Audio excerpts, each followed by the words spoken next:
Tuli Tanskasta hommattua viime vuonna näitä tämmöisiä siemensekoituksia. Erilaisia. Nämä oli vähän erilaisia kuin Suomen sekoitukset. Että tässä oli tämmöinen niinku, voisiko sanoa tämmöinen sahanpuru joukossa.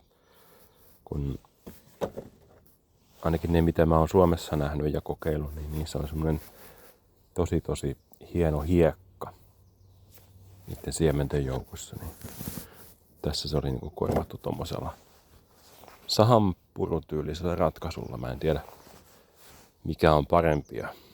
Onko niillä mitään eroa. Se on nyt sitten nähdä. Tuleeko näistä mitään? Tässähän on 3 eri laatua. Tässä on niinku, ainakin villikukkia tai ja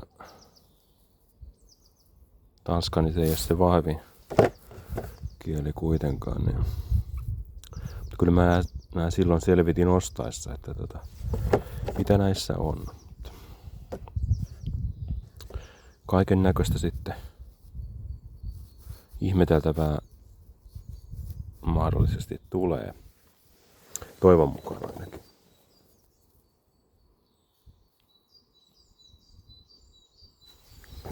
Mutta ainahan tietystikään nämä kuvituskuvat ja sitten se todellisuus niin ei täsmää, mutta